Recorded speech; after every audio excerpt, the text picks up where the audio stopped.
He's not a top 10 quarterback, bro. I'm sorry. Bryce got the taste, Cam got the game. Chris with the fire, Swan bring the flame. Headset to the mic, we never gon' fade. NL, NBA, we running the lane. Talk big plays, big trades, big games. Post up the clips, go viral with claims. Turn your TVs on and keep us in the frame. It's the I Need It gang, you know the name. Let's know what your Eagles are doing this year. We rise to the top, never stop, no delay. Spotlight on us every night, every day. I need it, I want it, I crave it.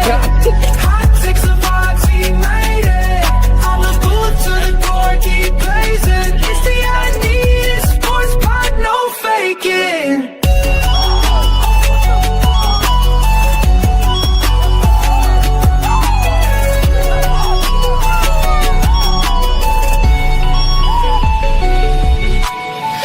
Got the moves, Cam got the speed.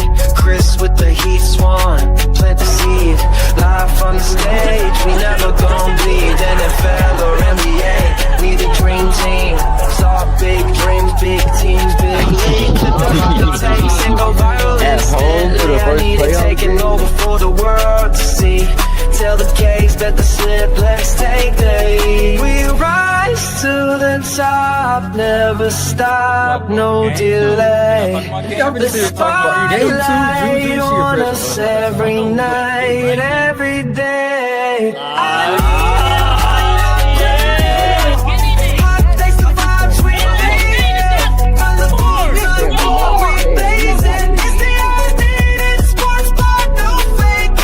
Get him in here, get him in here, get him in here. Hot takes the vibes, we made it. From the booth to the court, we blaze it. It's the I Need It sports talk, no faking.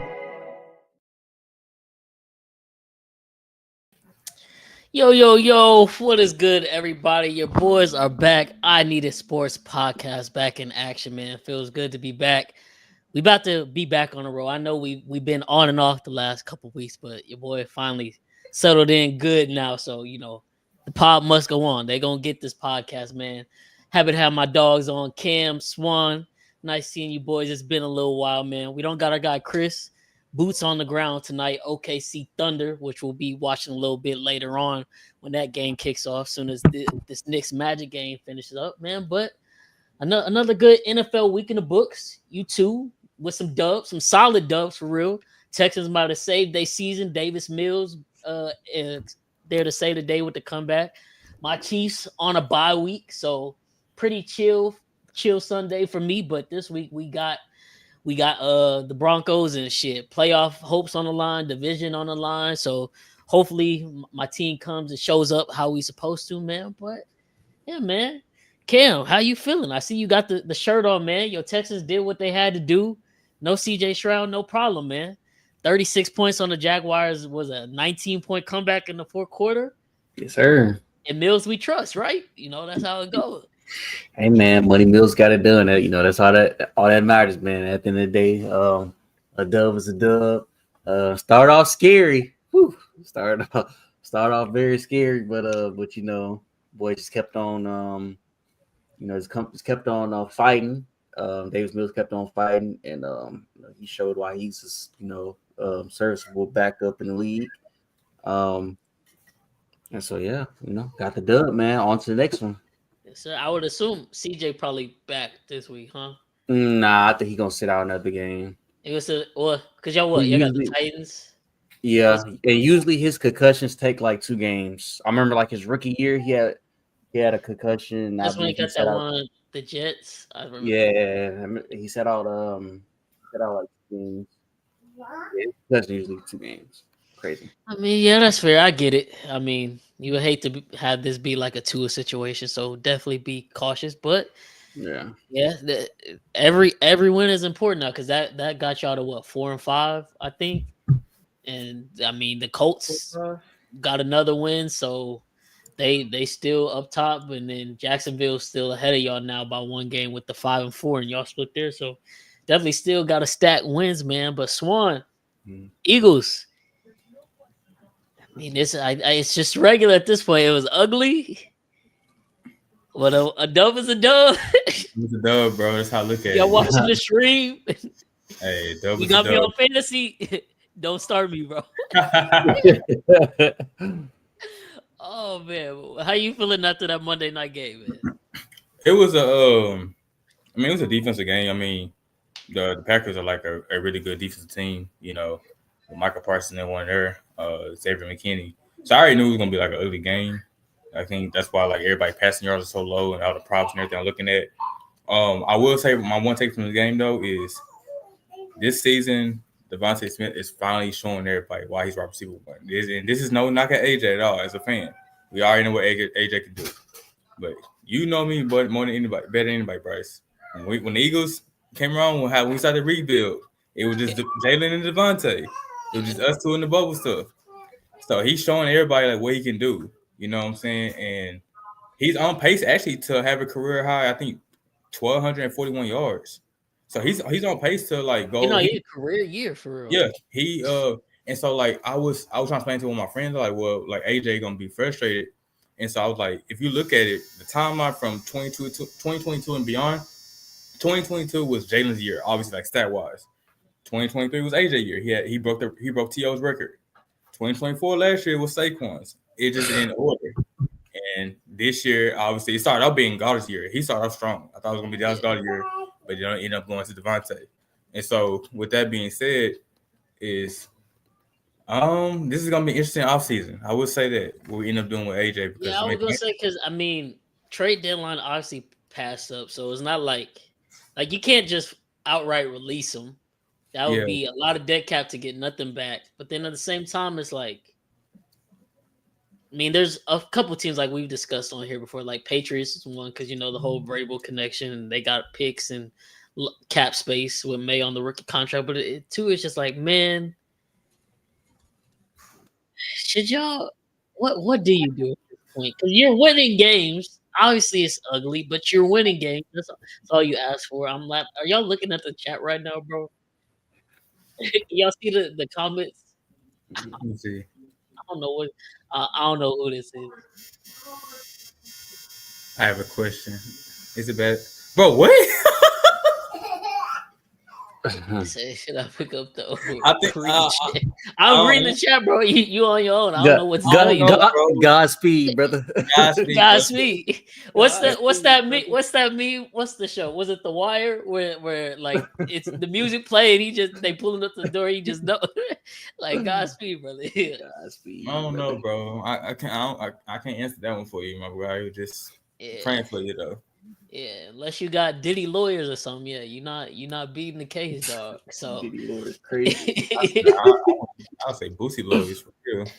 Yeah, but man, but it's just like I get his frustration, but dang, man, like I mean, we should have known when y'all won the Super Bowl, and 2 days later he posted what he posted on Instagram. Should have known we was dealing with one of the biggest wide receiver divas in the league today. It's like, man, Eagles winning games, y'all defending Super Bowl champs. Obviously, he done already made his money. I get one to be a big part of the game, but like, bro, yeah, you can't just voice that stuff in the locker room and just leave it at that. You gotta do all the games and shit on social media. You gotta go on Twitch, and at least I'll give him his props for this. I'm not saying I'm condoning or agree with anything he did, but at least when they interviewed him today after the whole Twitch thing came out, he stood on it. He said, yeah, I am frustrated. And if you watch the games, you know why I'm frustrated. Because the other bullshit he did a couple weeks ago where he was like, oh, it was a meeting outside. I don't know what y'all are talking about. I mean, I thought we was just chopping. Like, that shit was like, bro, okay. Yeah, like own it if it's going to happen. But this is like, okay, he owned it. But then it's like, dog, why are you doing all that on a Twitch stream? And I'm like, it gotta be annoying for the team too, like, cause you know now you gotta deal with this shit every day with the media. Yeah, now every day Jaden getting asked about it and stuff, and Jaden like, bro, I'm just focused on winning. Devontae like, man, I'm just chilling. Like they asked all them questions, the coaches and stuff, trying to figure out as well. It's distracting all of them. And all they trying to do is just play. And it's crazy because now the dude who he's interviewing on the stream he was acting like, hey, how you been? AJ just took that to like, man, you see on the field. I'm like, dude, like, bro, I'm just trying to chill. You said anything. You did not even have to touch Yeah, that that's a whole subject. now the entire You said Philly the family base. good, but you talking about the field. Man, you see clearly I'm not good. Like what? Yeah, whole Philly fan I base. got That. TJ in the chat. What's up, TJ? Long time no What's up, see. fella? But no, that's what I'm saying. Like, bro, you could have left that alone, dog. You could have left it alone and just been good with it. But no, he want to do it. And then my last question for you is, because I don't know, I'm sure you've seen it, but you think that last play where Sirianni chose to go for it, you think that was Hurts and Brown kind of just doing their own thing? I don't know. Did you see it? Because so there was a clip, the clip of Sirianni saying, "Why? Why did?" And then that kind of would make more sense for why he said the BS he did at the post game presser to try to own it like it was on him when that shit probably really wasn't on him. And that's how you feel about all that? I think right there is. Remember, I've been telling y'all for damn near a year now that AJ is our TO. You know, I think in that instant, it showed you why he's our TO. You know, the game is already out of reach. You know, all you gotta do is just take a knee and stuff. But you trying to get the ball, like still trying to get your set. Like you trying to pad your sets for what? The game is already over. Like, what you gonna do? Get a slant for 10 yards? Be like, okay, I got 2 catches for 24 yards. I'm happy. Bro, the game is over. You gonna put it at risk now. Now they had to do like defense to come right back out there and play more now because of that. So it's AJ being AJ. And I mean, like, it's like I get what he's saying, but then I don't get it. So I get that he wants to contribute while also keeping his stats because I mean, obviously, when you have your accolades as stats, you get paid more. So I get that part. But the same part I don't get is that I was looking down, the Eagles are 10-0 whenever AJ has, I want to think like 8 targets or less, and they're 7-3 when he has more than 8 targets. So it's like at the end, they still winning culture. But with that being said, is that bro, you had with us since he been with us, he had 2 or 3 career years already. Obviously, I know this year ain't going as the best, but you already had multiple career years. If anything, who should be upset is really Devontae. Devontae took a huge step back and not getting the ball. Remember his rookie year, he had 998. You know, he was like right there to 1,000 yards. Then sophomore year, he hit 1,000, and he took a step back because AJ had that 1,400-yard season. So if anything, anybody who should be upset, really Devontae, he won't get away. He don't even be tripping. Yeah. Whenever he gets the ball, he talking about a Heisman winner. He been the Heisman winner. Came into the league was the dude, and then he got to take a back seat, and he called one of the best wide receiver twos. It's like he really a one. And in this season, he's showing it why he's a one. I mean, that's why I tell everybody, they're like, everybody who's new to Philly, I'm like, they're like, yeah, man, Devontae's wide receiver. I'm like, bro, if y'all was there before we got AJ, he's a wide receiver one. He was saving Jalen a lot. This is when Jalen was still rocking number 2. Yeah. Come on now. Like, he was saving Jalen plenty of times. Yeah. So, hey, man, it is what it is. TJ, I know, a resident Packers fan. Yeah, that was brutal, man. Yeah. We're gonna talk about that a little too, man. But y'all seen the TJ? If you still on, please put in the comments what you think. Because now y'all know I'm against this because based on how I feel. But there's actual Packers fans saying that LaFleur needs to be fired, and I'm like, y'all really gonna get rid of one of the best coaches I feel like in the league?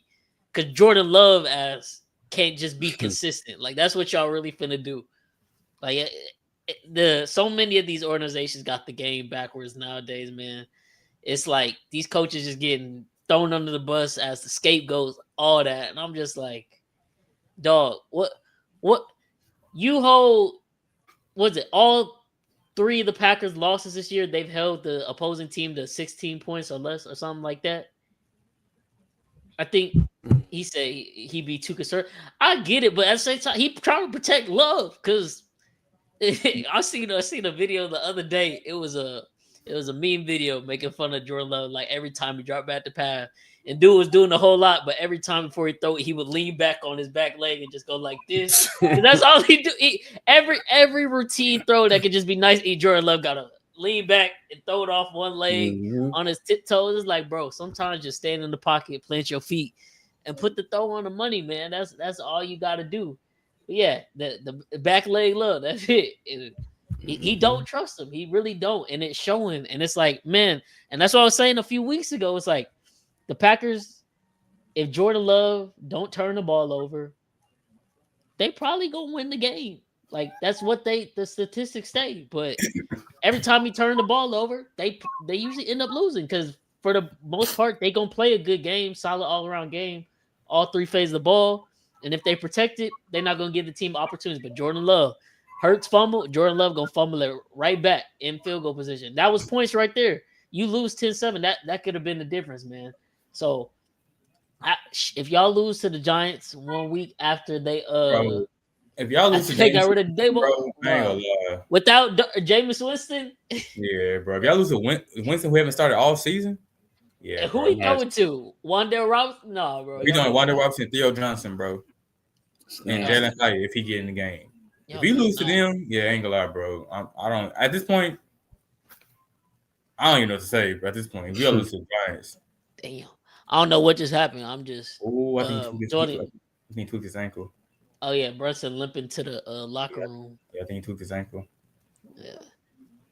But hey man, it is what it is with the Packers, dog. But speaking of the Giants, who the Packers got up next, let's talk about it, man. Probably the biggest news in the NFL this week. I think it was Cam, I think, who predicted Dayball was gonna be fired this year. Mm-hmm. I think you said it was like what? It was gonna possibly be after the Saints game if they lost that one. But he made it a little bit longer, but now they made the final call. I don't know if I agree with this. I'm not saying he was a good coach because they lost a lot of close games. He's made some questionable decisions. But it is what it is. I just don't like it for Jackson Dart. You taking away his offensive-minded head coach. And I think Joe Schoen kind of getting off the hook by putting the blame on Dayball when Dayball the one who wanted to draft Dart, Schoen the one who didn't want to re-sign Saquon. He the one who wanted to pay Daniel Jones $90 million. And now it's even reports saying that the three top candidates for the Giants head coaching search are all defensive coordinators. I'm like, That's dog, awesome.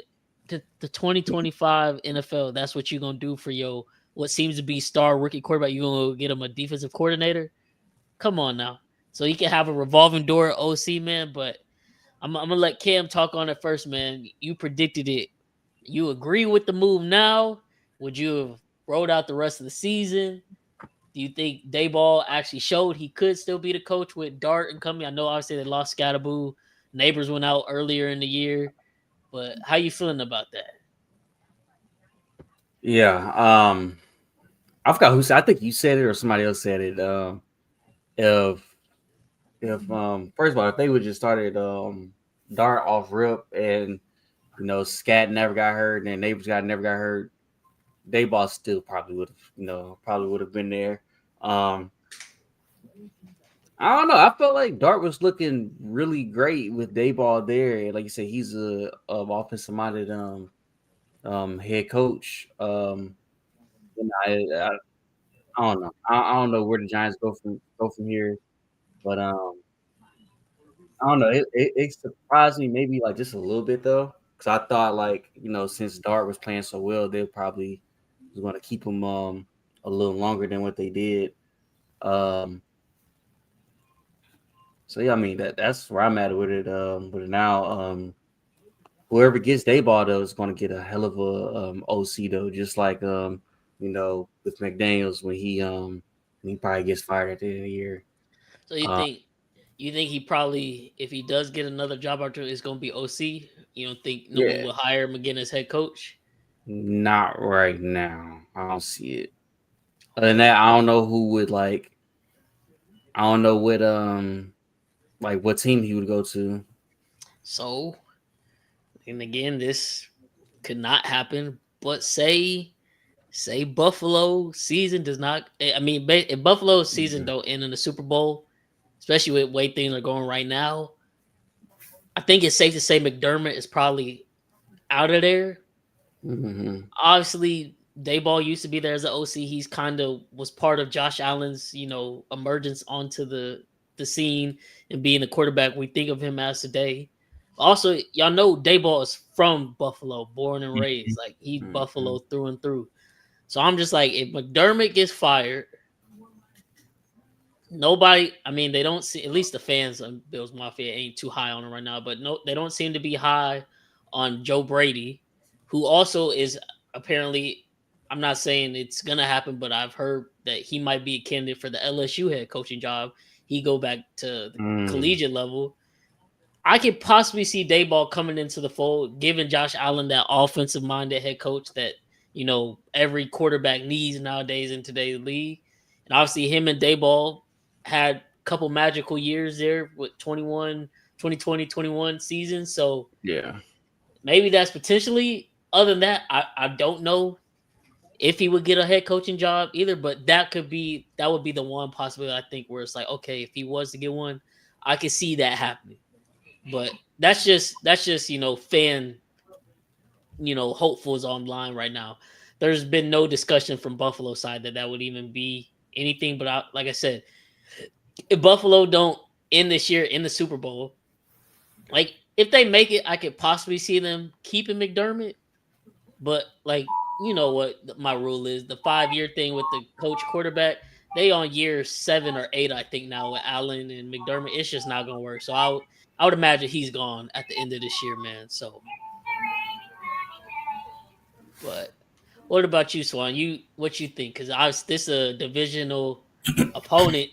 Yeah, I think I don't think Daboll's a bad coach at all. Honestly, I mean, like out of all the coaches they had, with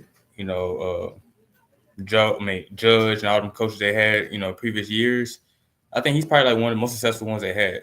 I feel like in this sense, he's definitely scapegoated because, like you said, he wanted Dart there, he wanted Scatterboo there. He actually went and scouted them during their time in their respective colleges in Ole Miss and Arizona State.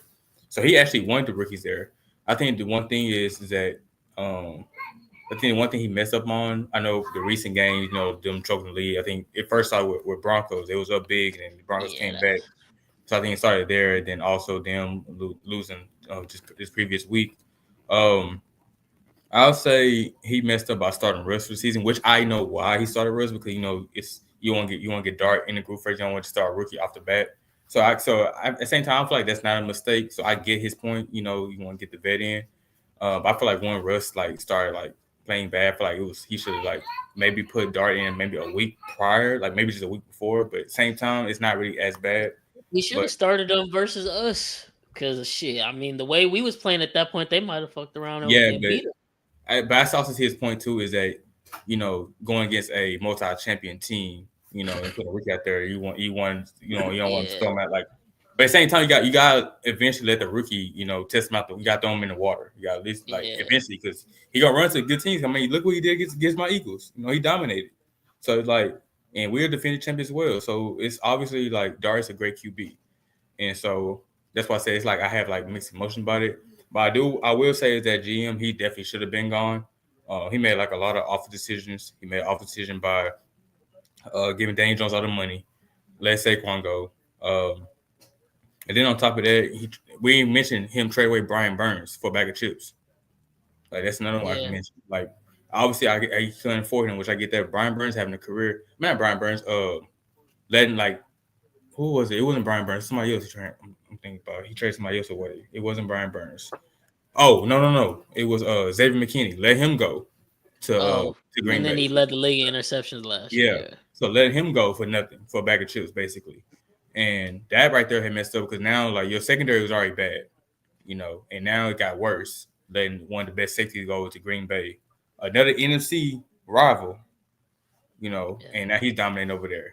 Got that Packers defense looking really good. Yeah. So it's kind of he made 3. So that's one. That's probably I know everybody talking about the Saquon one, which obviously Saquon left, went to Philly, won a ring with us. But that Xavier McKinney one was, in my opinion, really bad too because he even won a lot. He's going to be he didn't even ask for a lot. So you just let him walk for nothing. You didn't even try. And so then Green Bay, of course, Green Bay gave him what he deserved. The 4-year, I think it's 4-year, $48 million, something like that. So he gave him what he deserved for sure. And he balled out. He earned his contract. He balled out with it. And he was one of the highest graded safeties if outside of what's his name in Atlanta, Jesse Bates. So he made some awful decisions. And I'm surprised the ownership still kept him. I'm surprised they still kept him there after Saquon left. He let him go to a divisional rival. Yeah, and he won a ring. He really tried to set Saquon up. I was watching some documentary the other day where Saquon was talking about it, and he was basically saying because they was filming the whole Hard Knock shit at the time, And basically he made it seem like the Hard Knocks, the way the Clips play, you would think that they just been having conversations throughout the weeks with Saquon's contract deal. But he was like, no, they never called me at all. The first call they made to him was like the 2 minutes after they signed Daniel Jones to that extension was the call that tagged him. So, I mean, yeah, then he doing that, trying to see, Saquon get a negative reaction. Cameras there filming it. Then they gonna put that on the internet. And it's like, oh, Saquon the bad guy. But it's like, no, like you was really trying to host Saquon and put him on the tag and not paying what he worth.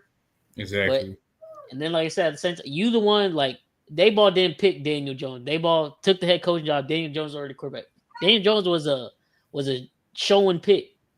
Mm-hmm. And then even this year, they had it on camera for Hard Knocks.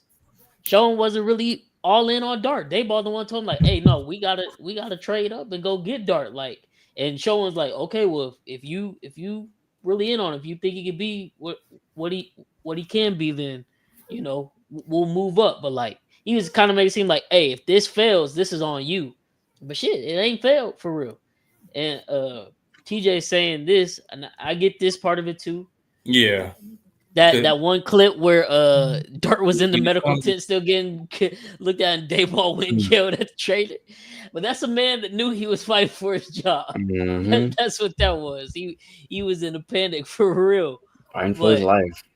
But at the same time, it's not like he not telling him like, bro, you got to get down. Like that's a Dart and Dayball problem. I feel like Dart be thinking he's Scatterboo trying to run people over head first. Like, bro, you the franchise quarterback. Just slide. Run out of bounds.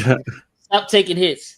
It's 2nd and 8 in week 6. This is not the Super Bowl. You do not have to get this first down and truck this middle linebacker. So, but I definitely can see it from that standpoint. But like you said, Swan, I think really the breaking point was to like they just lost some games they should not have lost. And then that Denver game blowing was like 20-point lead in the fourth quarter, letting them score 33.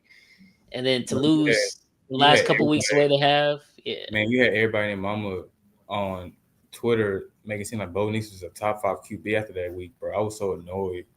Like, I think because that's when the Broncos was on their run, because after that, I think they beat us too. So, of course, they was on their run, but everyone's like, yeah, Bo Nix top 5, Bo Nix top 5. I'm like, bro, he struggled against the Raiders, bro. Against the Raiders, out of all teams. Mm-hmm. Don't worry, bro. We're about to make him look like Tom Brady this week. I already know it.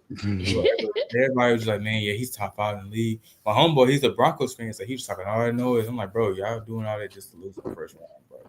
Yeah. We're not going to lose our defense. I said, you heard what you said? Your defense going to carry y'all. Defense going to be burnt out. Look what happened to he's my favorite corner in the league, but look what happened to 10. You can't keep the defense on the field for so long, bro. They get tired. They get hurt. Yeah. Yep. So hopefully my Chiefs handle business, because I do not want to see Denver fans cheering this weekend, stepping on our grave and stuff, man. But we are about to get this NBA game tipped off, which gives us the perfect segue into the next topic, man, because it is Lakers versus Thunder.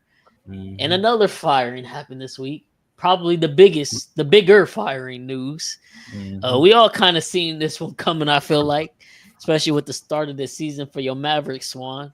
Mm-hmm. But now that it is in hindsight, man, Nico Harrison fired as GM for the Dallas Mavericks. I said it when it happened. I don't know if y'all feel any differently now. I was going back and listening to the clip. It was when it happened, we did the pod. It was me and you, Ken, with Eric. Mm-hmm. We was really just talking about the Luka thing and like, him being out of shape. But I was like, man, this still probably the worst trade ever. Because you trading for, I get it, like, oh, we win now. Anthony Davis, Kyrie Irving, obviously Kyrie Irving was healthy. He hadn't torn his ACL yet.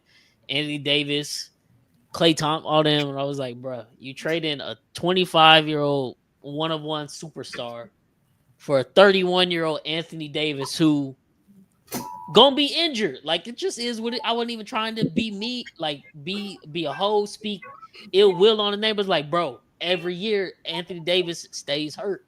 Like, it just is what it is. And I think what was the stat I sent the other day? Davis has played in like 17 games or so out of like 40 something as far as a Maverick. And then he's already out to start this year for most of it with the calf strain. And then you see And how Nico was trying to force him to come back, and he put towards Achilles. yeah, You see that report? Yeah, he was trying to force him to come back, and if he had, and the medicals, that's why the ownership said they're not gonna bring him back until they see the medical report. Yeah.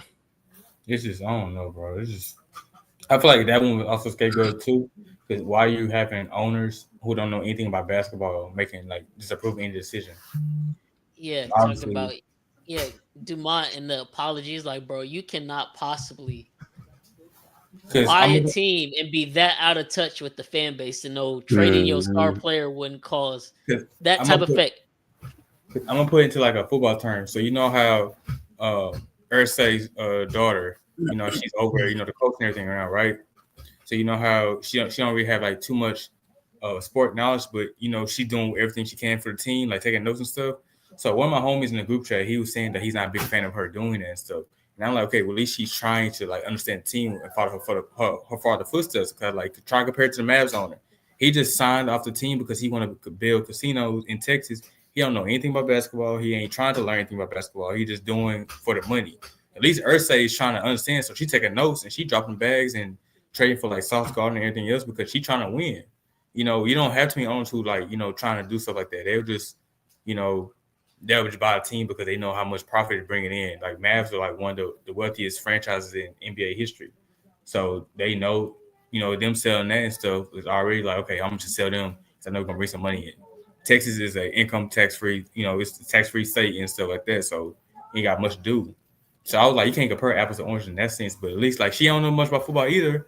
But she be in the field taking notes and stuff. This man's over the Mavs and he don't know anything and he not even trying to learn. He just, Yeah, he's just writing checks. yeah, nah. I mean, him, what's a Ishiba, whatever the dude on the Suns, just Yeah, came in and thought he could buy a championship with the Bradley Bill, KD, all that. You see where they at now. It's exactly. like, dog, I get money rules everything, but you gotta have some type of a post, especially if that's $1 billion investment you make, and you telling me you had no I Nico walked into however he presented. Nico walked into your office was like, yeah, coming off a year where we just made the NBA finals. Luca ain't necessarily been healthy this year, so the team's struggling a bit. I think the solution is we trade Luca for an even older, more injury riddled player who's never led a team to the finals, and that's gonna make us true contenders. Like what? That's what I'm saying, As bro. an owner, I would have fired Nico right there on the spot because drug test and a firing. Because like, bro, you smoking crack. What you mean? We gonna get rid of our biggest moneymaker and the best player on the team? So, I mean, but obviously you can't go back now. It is what it is. And then like, not saying Cooper Flag not gonna ever be a great NBA player. He's got obviously a very high floor. But as far as like superstar goes, because it's like Luke, you got Luca. Luca came into the league. Like Luca, one of the ones where it's like he came into the league a superstar, like hit the ground running superstar. Cooper's not that, and that's not a knock on Cooper game. Like obviously Cooper's still hella talented, but he not that. He not top five, like hit the ground running like that. It's like, bro, you got lucky with the way the lottery fell to even be in position to get Cooper Flag, but now that that's still not even panning out to start the season, like yeah, this was always gonna happen. This was And always in the cards for Nico to get fired, man. And like I said, now y'all know the worst part of it is for the next 4 years the Spurs, the Thunder, and the Rockets, and I forget one other team, have the Dallas Mavericks first round picks. So uh, if they are to flame out and just not be a good team for the next couple years, the three biggest and up and coming contenders in the Western Conference and the ones closest to you geographically as well, all got your first round pick. So it's like, bruh, that's just to make matters even worse. So yeah, he definitely had to go. they got And I set back know, by 5 years, bro. yeah, and I know Dumont sent out a letter promising and stuff like, oh, we gonna get it right. But nah, you just put your franchise in a hole, and as of right now, it don't look like there's a bright side out as of right now. Like that just is what it is. Y'all stuck. The only hope is that Cooper Flag does turn into to some The only thing they can do is generational talent, which I just don't think he'll be that these next couple years. the only thing they can do is to fix it. I guess, well, not fix it, but I guess put a band-aid, like a temporary band-aid on it. Find a trade partner for AD and get some picks and stuff to rebuild that way. But who wants AD right now? That's what I'm saying. Nobody Someone's wants going. Somebody. It's always somebody. Always somebody wanted. Somebody wanted Bradley. Somebody wanted Bradley Bills. Okay, Somebody's gonna want. Somebody's gonna want AD. That's what I'm saying. That's what I'm saying. They for sure somebody okay, play like this. Somebody's definitely gonna get AD, but the amount of stuff they need to rebuild, they're not gonna get that from an AD trade. They're gonna need some first round, like a lot of first round picks. Yeah, they're not gonna get that. The only reason why Bradley Bill got that is because whoever that just like Bryce said, the Suns owner, he's an idiot. He don't know anything. He's another dummy. He's willing to trade anything. The only owner I could say that he also doesn't know basketball, but he tries to learn in some way, some aspect, even though he's in trouble right now, is Steve Ballmer for the Clippers. He don't know much either, but he tries to learn. As far as the owners of Suns, that man don't know anything about it. He gave all them draft picks for Bradley, but they have no. I think they don't have no future until like maybe 2030, something like that. And then Bradley Bill's out for the season now. That man messed up his hip today. That man, Hades with the work. Ballmer's a good owner. You know, not talking about whatever the investigation lawsuit stuff is right now, but he is the one who did just sign Bradley Beal this offseason. You know what I'm saying? And it's idiotic for him to. But I mean, he signed Bradley Beal to a bag of chips. I think he's on a vet minimum contract, or like it was something like it wasn't a lot, but still, though, at the end of the day, like you know. Yeah, I just would have never signed him after watching. Like, it's time to hang him up. Bradley Bill, if you see this, bro, just hang him bro, up. Please, I'm begging you. What's the song? Cam singing? Outstanding, Gap Band, yeah. Outstanding.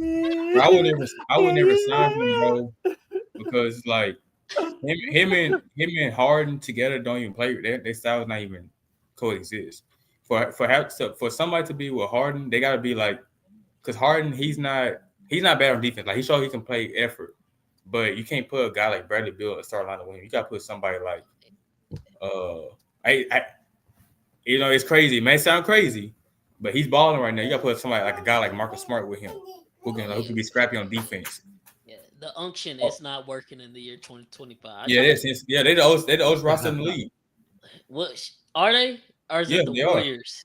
No, I know it was between them two. No, they both old as shit and both getting waxed right Warriors, now. They got because the youngest person on the Clippers is Kobe Bryant, but after that is John Collins. John Collins like 27, 28.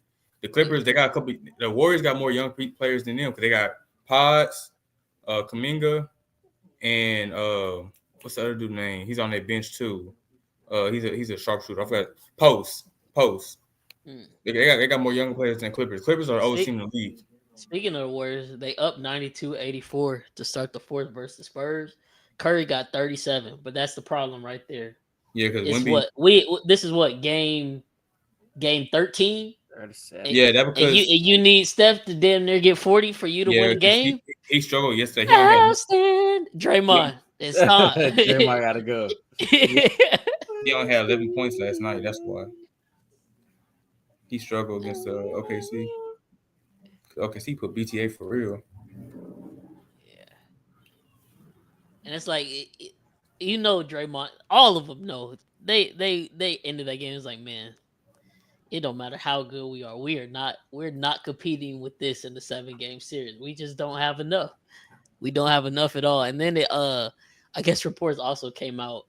Apparently, y'all remember preseason or like off season? I don't know when it was, but I don't even know what interview it was. But somebody interviewed Pods, and they asked him like, career aspirations. Do you want to be as good as Steph? And he was like, I want to be better than Steph. Which, I mean, I get it. I know what he's saying. He's not saying he's gonna be better stuff, but he just, aim for the stars. You know what I'm saying? What is that? Apparently that rubbed some of the older guys on the team the wrong way, and they said they were rolling their eyes at that comment. It's like, bro, that whole locker room chemistry dead.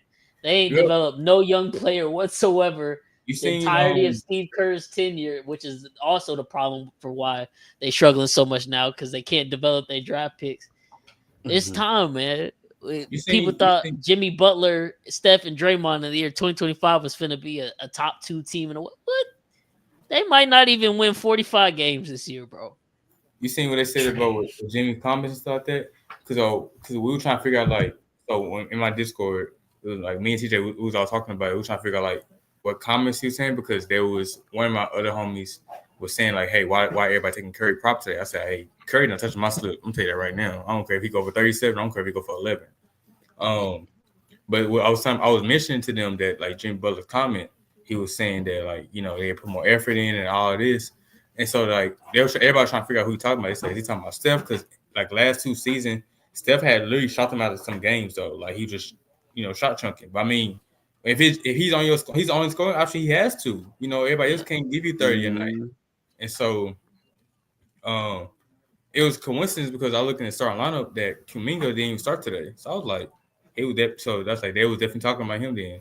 Draymond and Jimmy was talking about Kuminga. Oh, for sure. For sure. Talking about Draymond, talking about the whole when I forgot what word he used, but he was basically saying like, players got expectations for themselves, and that's fair. Like you want to do good, you got your own goals, but when your own goals and aspirations get in the way of the team winning, like something needs to change, or your own goals and aspirations gonna get you booted off the team. It's like, bro, Kuminga was a lottery pick. It was like year 4 or 5. Y'all won't play him, give him even an opportunity. Y'all been struggling the last couple years. What did you have to lose? Like I don't even like Kuminga, but for Draymond to say that shit, bro. That's what I'm saying. Draymond, you the main person holding these motherfuckers back. You are the main reason the Warriors are where they are at right now today. Because you fucked up a good thing when you punched Jordan Poole in his face. Bro. Let's take a little further when he kept talking all knows about KD. That's what KD said. I'm out, bro. Yeah. He messed it up. You know how many rings they could have won KD stayed? That's what I'm saying. You messed it up by you. All you had to keep your mouth shut, bro. We don't need you, KD. We won't with you. We won't without you. Draymond's not wrong. They did win a ring without him, but they could have won more with him. Like, come on. Bro. I argue with some people the other day on Twitter about this because it was talking about Draymond Hall of Fame and stuff, and I was like, okay, Draymond definitely certified Hall of Fame. Like we know NBA or basketball Hall of Fame is one of the easiest Hall of Fames to get into as is anyway. But I was basically just saying like Draymond is for sure a Hall of Famer, no doubt. But like he's a Hall of Famer for being like one of the best 4th options in NBA history. Like he ain't special for real. Like, okay, he's a great defender. Like he's a good defender. I got that. But he's trash on the offensive side of the ball. He's always a liability to get kicked out of games with his antics. He's single-handedly kind of ruined that franchise the last few years with his antics. It's like, bruh, he's in a different tier of Hall of Fame than other guys in the Hall of Fame. And the dude was like, what are you talking about? He's Hall of Fame, like, period. He's better than Ben Wallace. I was like, who the fuck said anything about Ben Wallace? I'm like, if you telling me you think Draymond is at the same Hall of Fame table as LeBron, Steph, and MJ, then no, I don't think that. If you telling me he's a better Hall of Famer than Ben, cool. I don't give a fuck about Ben Wallace. That wasn't my argument. My argument was we see Draymond in 2019, and he really got saved by COVID. But that was the year Clay was still rehabbing with the ACL from the finals versus Toronto, and Steph broke his wrist that year, so he was out the whole year. How did the Warriors finish that year? COVID cut it short, but how did the Warriors finish that year? That's the year they end up getting the 2nd pick of the draft and drafted Wiseman.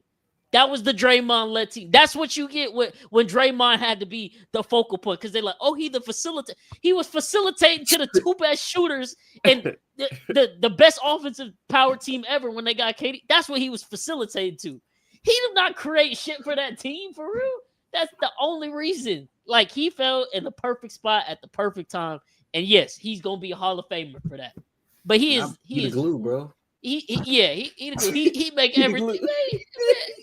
You make everything go, bro. Well, the glue is expired now, bro. It's expired. It's time to move on, dog. So, but yeah, no, people was mad about that, but it's like, bro, what are we talking about here? But yeah, the old heads, they gotta. It's time, man. These YNs is here to take over the league, man. We seen it the other day with all the crazy game winners and stuff. Wemby 7-5. They said every time he block a shot and come back down the court, his 3-point shot get like a added XP boost or something. But yeah, man, it is what it is and shit. Thunder, oh damn, 16-2 run just like that in the last 5 minutes. Yeah, this Thunder team, I think 11-1. They never started better than 10-2 since moving to OKC. They're looking every bit of prime to run it back. Rockets looking nice. Like we just said about Wemby, Luka averaging 37 to start this year. Like, bro, it's over for these old dudes. We see the Clippers shrug. It's not happening, dog. It's not happening. Like, shout out to all the goats that we grew up watching of our generation, but It's time. It's time, man. It's out the mud podcast. We got Rashad McKiss, man. I think it's not NBA, but y'all seen the clip I said earlier of Devontae. Y'all seen the Devontae Adams? This past week, he was trying to run around, literally off the snap, just like just stop. It's just started grabbing his back. It was like, yeah, it might be time, bro. When that's happening, it might be time, man. Wait, so he about to during his route, he stopped. Yeah, bro. Look, go look. I'm gonna show you. Go look in the group chat, bro. Oh, that's crazy. Let me try to find that.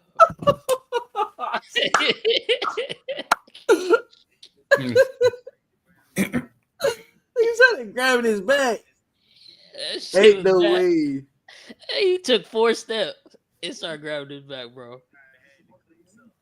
He said time to hang the up.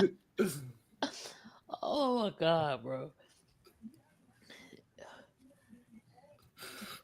That was bad. And I don't even I didn't watch the Rams game this week, so I don't even know if he ended up still playing after that, if he on the injury report. I don't know what it is. I got him on my fantasy team. He hurt right now, bro. They say he questioned, but he didn't practice today. But he never practiced on Wednesdays. Yeah. So I got to see for tomorrow. He gonna practice. If he don't practice tomorrow, then he gonna be out. Damn, she had 44 points. I didn't know that. The doggo. Oh, damn, he seems. I seen Marvin Harrison got surgery. Yeah, their receiving core is done. Marvin Harrison Jr.? Yeah. What he do? Appendix. Yeah. What? Like appendectomy? Yeah. That's not football related. Mm-mm. God damn. And then Zay Jones out for the year. He tore his Achilles. Sheesh. So all they got is Trey McBride right now. Well, I mean, their season was already over with. I guess it's Kyler, are you going back to the MLB, or does somebody else want to give him one last shot? Because he done it. Bro, it's not too late. But say you want to know what's crazy? You want to know what team I feel like is going to trade for him on some stupid stuff? The Jets. Ooh. Woody Johnson. He's going to find a way to trade for him. Watch. You already know how Woody Johnson goes. He's going to do something stupid and trade for him. Instead of them drafting QB, which I know this QB draft is not the strongest, obviously, but instead of them investing in QB, even in the offseason with all the draft picks, they're going to find a way to trade for Kyler. Watch. They're going to do something stupid and mess up. It's the Jets we're talking about at the end of the day. Mm-hmm. You know who else I can see doing it? Who? Just being stupid because they refuse to just truly try to. No. Who? Pittsburgh. Aaron Rodgers retiring next year. You know they refuse to just draft a quarterback and develop him ever since Big Ben. They did draft one. They drafted Will Howard, but they're not developing him. Well, if they pick up Kyler, ain't gonna lie, Mike Tomlin gotta go. He'd be like, hey, bro, if I was y'all, just he gotta go after this year, bro. They gonna finish 9-8. If that gets them into the playoffs, I don't know as of right now. But they about to finish 9-8. They finna smoke this. They had a 3-4 game lead on the Ravens. They're finna smoke that. The Ravens are finna walk them down. Shit, the Bengals may even walk them down with their terrible ass defense if Joe Burrow come back. They finna finish 9-8 and be like, oh, it's a winning season. For what? All you're doing is making sure you draft in the middle of the draft every year, and then Yeah. nothing to show for it, bro. He is the Doc River. That's a good. I don't know That's if a we've good ever credit. said that, but that's actually TJ, yeah. spot on. One ring, 2 decades ago, damn near, and then they've been living off that ever since. That's No, that's literally spot it. on. That is spot on, TJ. Yeah, that's spot on for sure. Yeah, no, Hey, he's damn, definitely that is spot on, bro. Doc Rivers of the NFL, bro. Oh I'm my telling God. you, they gotta let him go, man. They gotta Yeah. let him go. That's And very spot on. Rodgers, bro, legend, Hall of Famer, outstanding, bro. If y'all see, Nah, yes, you y'all got to say see to the Cam. person? Because Cam, you were saying that you saying A-Rod gonna have a redemption year. You kept saying that. Hey, bro, he started off good, bro. He did. He did start good. And then he just forgot how to give DK the ball. Outstanding. Like, bro, like I get it. You don't want to get hit. You 41, but playing in the NFL, you gonna get hit. Yeah, it's time to hang it up. He was out there running. I saw that picture when Darren James hit him in the helmet. Yeah, he looked like his soul left his body, bro. It's like the Aaron Rodgers we know, his prime Aaron Rodgers would throw like 4 or 5 interceptions in the season. He done thrown 4 the last 2 weeks. Bro, It's over. It's over. That means It's over. It went to the left, bro. Nah, He look his helmet sideways. Look, bro, that's crazy. He was like, y'all see it? I got it as a thumbnail. One second, I'm gonna put it as the media. Oh my gosh, bro. Look at it. Look at it. Oh my, he got smacked, bro. man, God, dog. I'm crying, bro. He got smacked. That Out was of there. that was awful, bro. That was awful. Mm-hmm. But hey, man, it is what it is, man. It is what it is. But yeah, he gotta hang him up. Tomlin gotta go. All these old dudes in the NBA gotta hang him up, man. I get it. We live in an advanced technological world. All this sports medicine, they can play for a little. It's the game. Leave the game before the game leave you, man. Because a lot of these players, the game is leaving them now, and they refuse to get up out of there. But it is what it is. Sheesh. Shea with a step back 3. OKC up 30-16. Hey man, y'all. I know we haven't had it in 7 years, and I get it. It's still just the beginning of the season. Mm-hmm. Is there y'all think it's a team stopping OKC this year if they healthy? No. Nah. Bro, look, just think about it, bro. They're 11-1. They don't have J-Dub. They don't have Lou Dort. Bro, this is a deep team, fool. Like they missing two of their best defenders. Yeah. They'll go back to back. That's what I'm saying. Imagine when J-Dub comes back, bro. Like they doing this without their second leading scorer. And then, bro, Shea just yesterday, bro, he went 9 for 9. He didn't miss a shot. Yeah. He had 23. Yeah, he went 9 for 9, bro. He didn't miss a shot or anything. He had double. Yeah, bro. They going back to back for sure. All the way they don't go back to back. Actually, I would like to see them versus Denver. They'll beat Denver, bro. I feel like that's probably gonna be a Western Conference Finals matchup if they don't see each other before that. Like, I would love for my Rockets to be there, but I don't think we would be able to beat either one of those two teams in a 7-game series.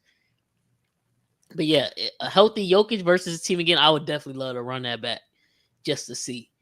Because it did go 7. So, yeah, I have faith in Jokic too, TJ. But this OKC team is just deep, bro. They just go 5 on, 5 off, and it don't drop off at all. Like, Lakers had 10 points in the first, 3-4 minutes of this game. First quarter about to end. The Lakers are sitting at 16, 18 now because Regis got a layup, but they just lock up. You don't see too many teams that's good at offense and defense equally. They're balanced. And the crazy part is, bro, they're young. They got all these dudes locked up for at least the next 2 years. So, how I was telling Chris, how everybody views Sam Presti is how everybody view Howie, bro. It's you got all these young players locked up for like the next 4 or 5 years. Can't find nobody who can really stop them. And they're all young. They're not even in their primes yet. Besides, I mean, Shay's in his prime, obviously, but everybody else is not. Shed not in his prime. J-Dub not in his prime. And they all hooping still. Yeah, no, that's scary. And they all locked up. Like, you already paid Shed. You already paid Caruso. You already paid Shay, J-Dub. They all the main guys got their money. Yeah. And like I said, I think it's And they still I got think it's draft picks. I think it's 2027 they would have the Mavericks first rounder. It's either 27 or 28. They got the Mavs first round. Imagine the Mavericks picking in the lottery. That should go to OKC. Like, oh, we might have to get rid of J-Dub or Chet at this point. We just gonna get a lottery player. Bro, they got whoever the best sophomore in high school is right now. We just gonna get him. They got the Mavs stuff. They got the Clippers stuff still. Who else? They got somebody else draft pick too. I'm trying to remember who. It's not Atlanta. It's not. It's somebody. It's somebody in the Eastern Conference. They got the draft pick. Can't remember who. But they got a ton of draft picks in this couple years as well. This is chestnut checkers, bro. That's probably OKC's probably the most patient team ever. Like they got these draft picks back in 2018, 2019. Yeah, nah. They they blew the first potential dynasty they had with the original big three, KD, Russ, and Harden. Mm-hmm. But boy, are they getting they get back now. Like, I think it all makes it worth it. Yeah, they solidified this back-to-back. Shoot, they stamped. But obviously, it's a long NBA season. We haven't seen a team do that repeat as champs for the last 7-8 years in the NBA, and that's for a reason. But as of right now, man, shit. Yeah, last time we seen that, I think that was the Warriors, like 2018. They could have three-peated if KD didn't get hurt. Yeah, no, they would have for sure three-peated. They was finna walk him down. Mm-hmm. But hey, it is what it is. History won't ever remember that. He loved that push-off. Yeah, I speed that. He did for sure just stiff arm Marcus Smart in his chest with no call. Man. But shoot, maybe Anna Claus will get him this year. Maybe we could put hope in him. Oh, you saw the commercial too? Yeah, the Sprite commercial. Man, the Timberwolves are literally just 1 point guard away from going further, bro. That's all you need, bro. Really, is a point guard. Find a way to get Ja. I don't know what the trade package would be, but shit, I honestly, I just want that to happen. That's just all you really need is a point guard. I was watching that I mean, game. not really. As a Rockets fan in the West, that's just one more team to have to worry about. But I was just been like analyzing that game, just watching stuff. All you need is because there's no way, and this is no shade to him, but there's no way you should be depending on Julius Randle to lead your team in assists every night. They need a point guard. That's bad basketball. They need a getting guard because he been getting like almost triple doubles. So I think he had triple double the other day, which is not bad, but you can't rely on him to lead your team in point and assists, bro. They need a point guard bad. Yeah, and I'm just guessing Dillingham he's just not it, I guess, for them. That didn't make sense. Like they drafted Dillingham not to play him. They drafted T. Shannon to Brady play him too. Then they got Bones. I didn't even know they had Bones Holland. Mm-hmm. They got all these guards not playing. Yeah. At all. You think they can go trade for somebody like Drew Holiday, or not really?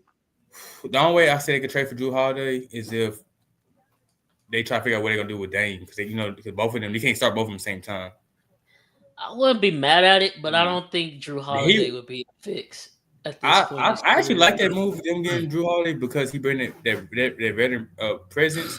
I mean, Drew Holiday, he's having a career in assist wise. Obviously, the Timberwolves are a better roster. They got better shooters than the Trailblazers, so it can set up Ant a whole lot better, because Ant be having to create his own shot. But now you got a point guard who can still play make and facilitate, and he can defend.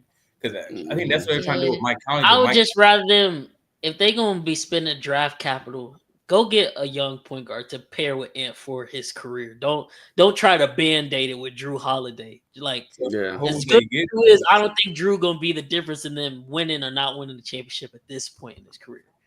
Like, he did, he obviously is a championship caliber player. He got 2, one with Milwaukee, one with Boston. But we seen Drew the last couple years in the playoffs. It hasn't been good. He hasn't been like the Drew Holiday we seen that Milwaukee Bucks run. Even when the Celtics won it all, he was kind of one of the weaker links on the team. and he was still serviceable. But he was one of the weaker links.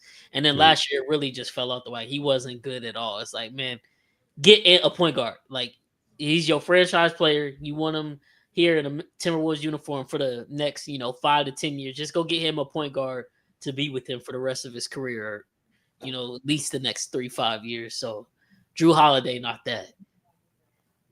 So who do you think they would get though? That's the thing.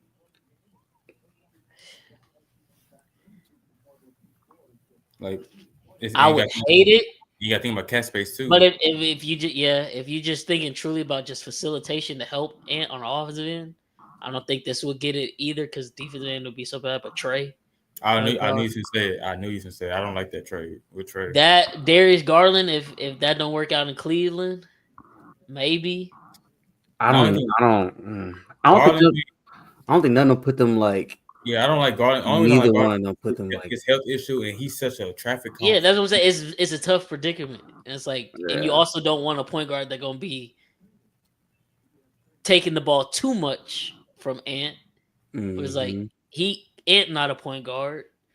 Like he can keep developing that part of the game, but that's just not who he is, and you don't want to turn him into that because his best ability is he's a 3-level scorer. So. I don't necessarily think they need like a star point guard. He just need another guy that can go get a bucket with him. Yeah, truly.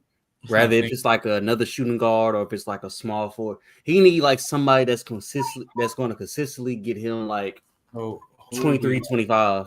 And I don't know who that is. I don't know. Like I don't. Yeah, it's tough. It's tough. It's very tough. What guards available?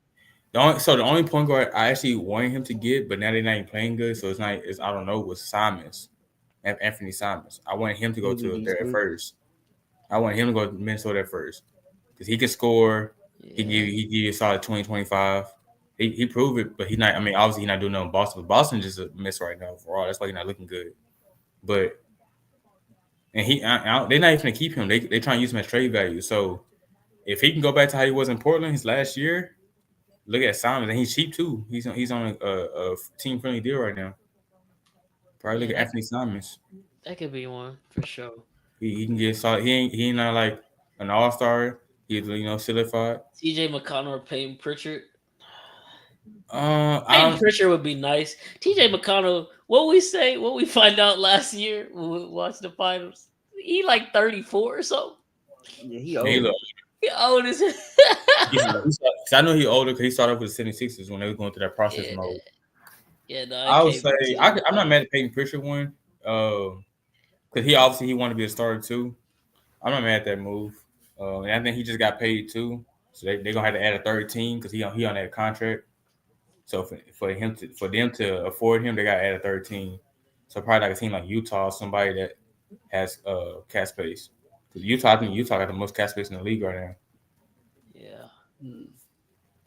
With again, I don't think I'm just throwing names out here. I don't think this is the answer either, especially with the way his health be. But I've heard rumors now that LaMelo time might be over in Charlotte.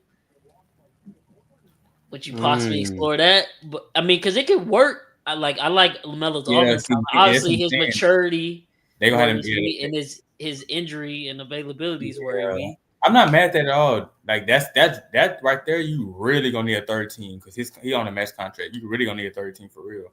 Yeah.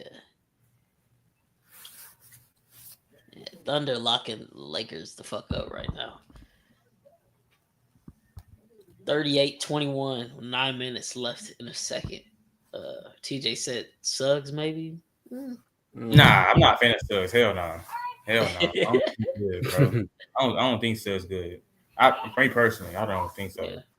That's what I'm saying, man. I think Anthony Black is better than him. I think Anthony Black should be. Anthony Black is better. That's what I'm saying, man. If he going for it, shit. I'm throwing in Dillingham, since obviously y'all don't necessarily believe in him. If someone will take him, throwing in Rudy. Maybe even throwing in Shannon Jr. and some picks.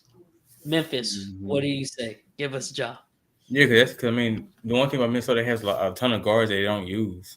Yeah, because Memphis, Memphis, I mean, if they go move off Jaw, they basically got to enter rebuild mode. So you might as well go with the And young guys like a Dillingham or something. See where that go. and But I think they're short on guards too there. So I think the only guards they have is um, Ty Jerome, and Luke Luke Kennard. I don't know what other guards they got over there. I think they have everything that guards over there. Oh, and then Cedric Hauser too, Coward. mm, That's the only yeah, guards they got over there. So they have everything that guards. I mean, KCP they be using him to play the three, and he's outstanding. He's past his prime, obviously too. ooh, so Wellness on the Lakers. I heard That'd about be that. interesting. I But heard for about that. who? Sabonis. Yeah, they've been. Wow. Yeah, it's a I rumor. know they talking about doing a fire sale in They Sacramento. trying.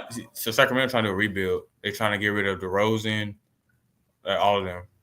I'm just like, what do the Lakers have to offer for Sacramento? Because it's not picks, and I mean, what players you gonna give up for Sabonis? Probably Aiden and some picks. Well, not Aiden and some players probably. I don't think you give up. But at the same time, I wouldn't Sacramento, give up Aiton just because I would try to get off Jackson Hayes and have if you do get Sabonis, have Aiton as a backup because that's a really good choice to have as your backup center coming off the bench. But I assume Dalton Connect, bless you, Jackson Hayes. it really depends on what Sacramento want back. Yeah, no, that's because it's a bonus on the max deal. I know he got paid a couple years ago. I think he's entering like the last couple years of it. Let me see. I'm gonna look that up real quick. The only people I know on that roster that's on a max contract currently right now is Levine, DeRozan. I think Levine, DeRozan only ones. Yeah, Sabonis is on a 5-year, $217 million contract extension signed in July 2023. Okay, so he's 2 years in, doing 3 years in. And the extension is currently running through the 2027-28 season. Yeah, so Lakers gonna have to give up a haul then to afford that because Luka's on it because they got Luka stuff and then Bron stuff and Austin Reed. Yeah, they're gonna have to give up some players. Emmanuel quickly. Not mad at it, but there's been rumors of him possibly getting traded too from Toronto. I mean, point guard just a lost art in the league for real. Because Toronto, that's what they need too. They need a better point guard, and there's no knock it quickly, but they need a better point. They need like a traditional point over there because you got Brandon Ingram, RJ Barrett, and Scotty Barnes. You have to find somebody that can set them up to get their shot. Yeah. You know they can create their own shot. They shouldn't have to, especially with RJ Barrett.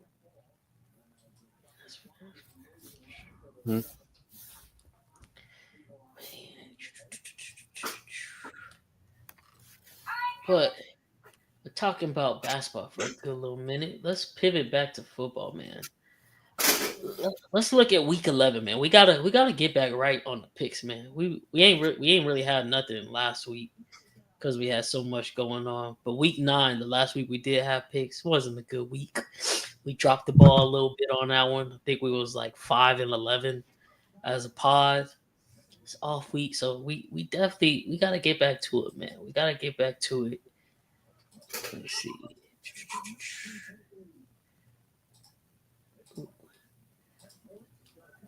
Y'all can see my screen? Yeah. Okay. Bet. Let's look at some of these week 11 NFL games. Like, man, golly. -13 the spread for New England tomorrow, Thursday night. That's what we opening up with. God damn. Good Lord. I mean, get it. I understand it because Jets is obviously wherever that man Justin Fields passing yards in, man, just take the under. Him ain't only hit it. I think he only went over 100 one time this season, twice at most, and that was when he went off against the Bengals because that's how bad the Bengals defense is. This is actually a Miami playing in cold outdoor weather. Take 2. Oh shit! What's the weather in Madrid? I don't know.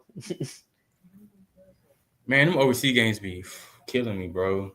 Man, Is -3 Miami a trap, especially coming off the Buffalo win?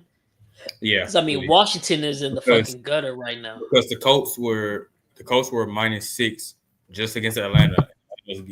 Atlanta was on their ass until overtime. Yeah. All the OC games, bro. But the thing is, I kind of saw that one because Daniel Jones turning back into Daniel Jones that we know, a pumpkin. Yeah, but at the same time, Tua, every time he plays good, he always plays bad the following week. Him and Josh Allen are opposite. Every time Josh Allen plays good, he plays bad. So I feel like Josh Allen played good this week. I feel like Tua played bad this week. They're total opposite. That's fair. That's fair. I'll take the plus money on that one. I took Atlanta plus 8.5 in cash.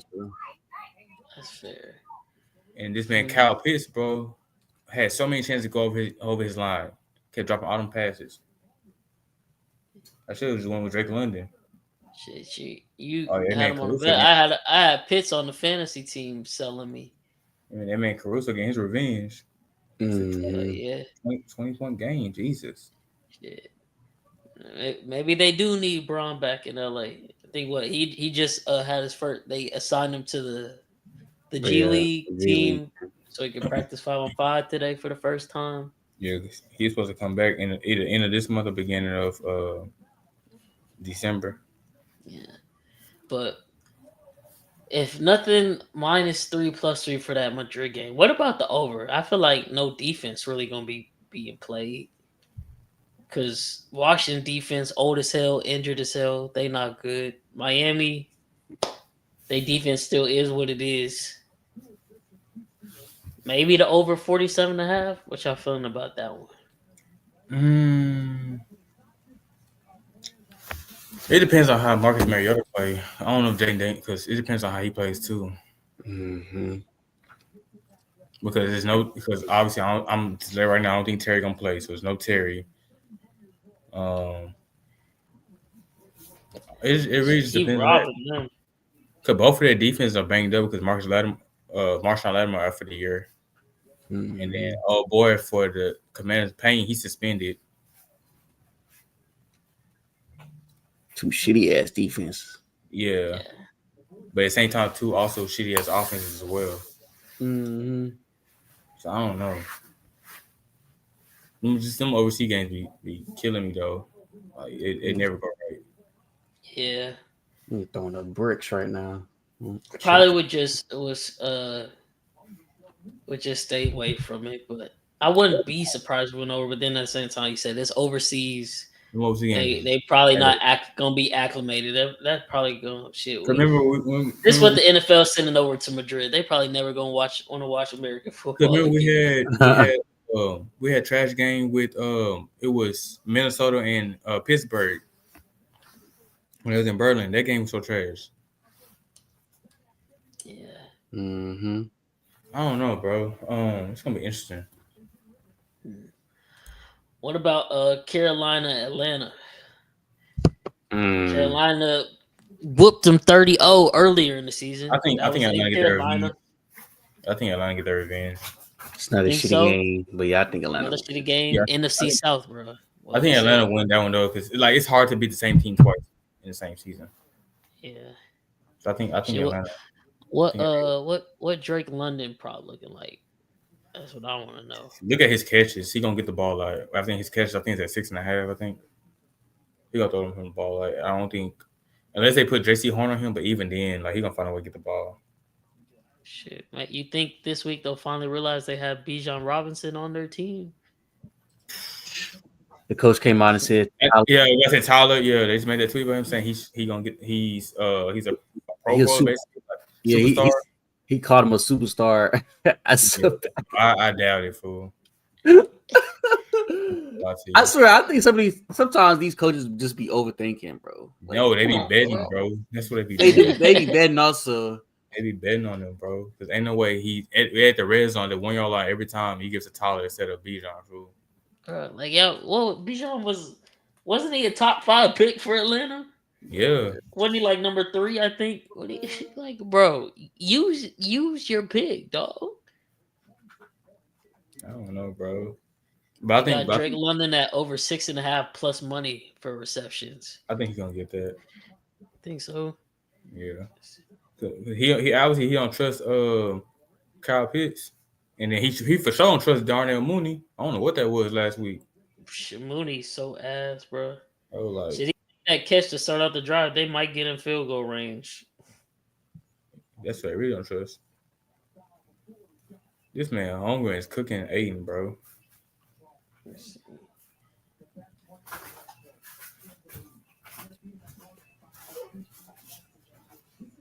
Yeah, he's cleared this. The last two games, he had 16 targets, 10 catches versus Buffalo, 10 targets, 8 catches versus Washington.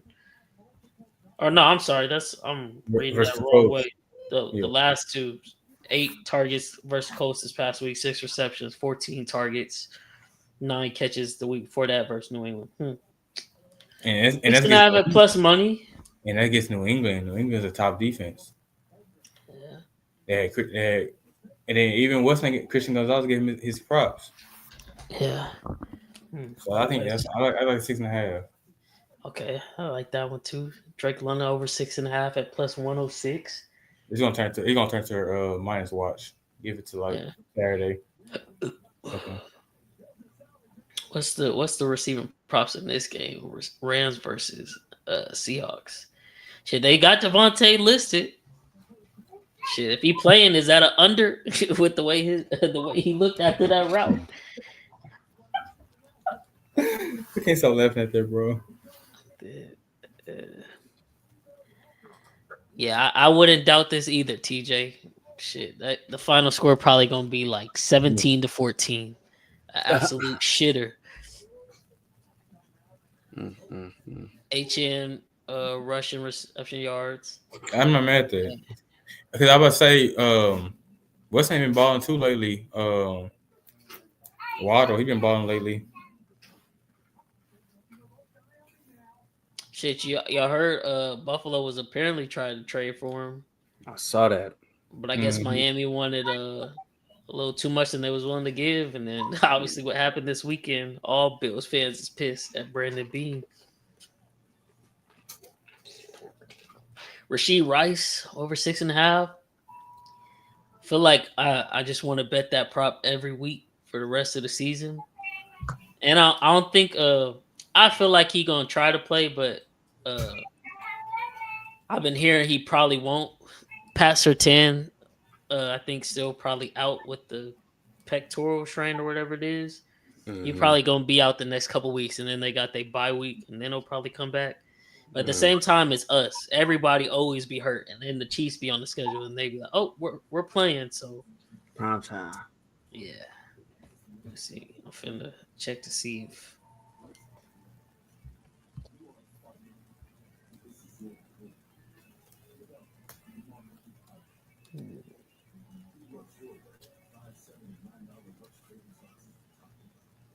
Gasser got a triple double. Anyway, I'm on boom ass right now, fool. But they ain't sending back. No, they try to mark it as a loss. That man they beat. I'm on the ass. Like, Paula got hurt, fool. Fix that. They usually fix it by the next morning because I've had that happen. Oh, for real? Okay, because I've been saying, hey, man, it take them a while to correct it. It should be corrected though if he truly did go out in the first half. Yeah, he did. I was like, you better fix that. Paula got hurt in the first quarter or second quarter. Like, as soon as second quarter started. They said I'll be back online at 4 p.m. tomorrow. Yeah, they said Sertan didn't practice today, so yeah, he play. Probably not playing. So I would be inclined to maybe look at the Rashee prop because we gonna be without Pacheco again this game, so probably not gonna be running the ball that much. Pat gonna have to be throwing it versus defense, and hopefully a line can help him protect. Kelsey over 4.5, maybe plus money. I don't know what's the yards at because Kelsey actually been really catching the receiving yards this year. Should be at 40 something, I think. It should be at 40 something. 43.5. Ooh, I might have to take that. So I knew it was at 40 something. Because he can really get that in 2 catches because the defense be focused on so much of the other weapons now. Kind of like that one. 43.5. Shit, last time we played him last year, the first time, because the second game we rested everybody, but shit, Cortland Sutton was cooking McDuffie ass. I know McDuffie got this one circled on his calendar, but 49.5 a little low. He might get that. Wimby and Castle both got triple doubles. You said who? Oh, Castle and Wimby? Mm-hmm. God damn, what's the score? They winning? 123 to 120. They're finna lose. Damn. It's like 2 seconds left on the clock. How much Steph got? Let me see. Steph got 44. Yeah, they won. Yeah, it's over. Sheesh.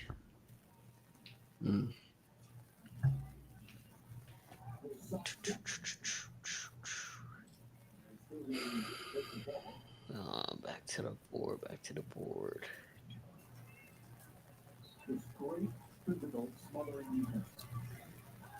Boxing, you're nothing. 13 points. 5-14.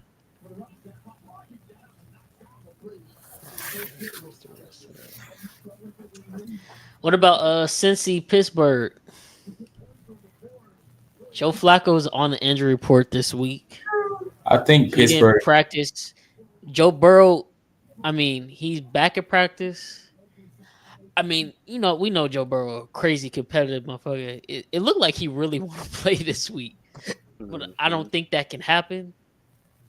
I But think at the same time, that defense for Pittsburgh is so ass, bro. Jamar both defenses are ass, honestly. Yeah. But I think so a part of me want to say Pittsburgh is a win just because like they've been on a losing streak lately. Part of me want to say that and then they're going against a divisional rival. Part of me want to say they win. So I'm just not seeing TJ last comment. This site don't got fantasy, which I hate, but I'm finna check Boom. Drake May is 21 fantasy points on Boom Fantasy. Drake May. I want to see what his rush attempts are at. Problem is they might be beating the Jets so bad he might not even have to do much tomorrow, especially if Travion Henderson play like he did last week versus Tampa Bay. If anything, you probably take it under on his pass attempts. I don't think he'll throw a ball out because Booty's not playing tomorrow either. Or Rashad Stevenson. Under 28.5 passing attempts. Dang, he said 28. It was just it bumped down. It opened up at 30.5. Damn. So they took every time out of ass whooping then. Yeah. Shit, he said Jameis Winston guaranteed interception. Shit, man. Y'all better be able to cover -7 versus the Giants this week, bro. Especially coming off 2 L's back to back. I kind of want to take that low key Packers -7. I feel like now would be the time, if any, to do it. And he said, "What you feel about this one, Cam? Nico over?" He gonna get Sneed. I mean, he talking about that hot stuff too. Yeah. Is Sneed even playing though? I know he's been hurt. I don't know. I know that team got worse after the trade deadline, so they terrible. He might catch his longest reception. Honestly, against him, they have that. They ain't got nobody who can guard him over the field.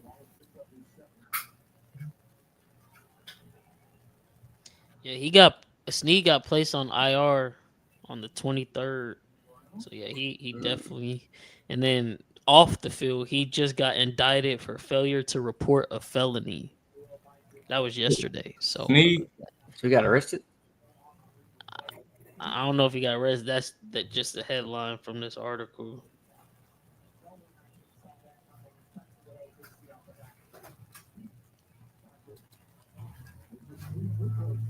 Lakers missed 11 free throws. Mm-hmm. This game over. Oh yeah, then show the setback. Yeah, it's over.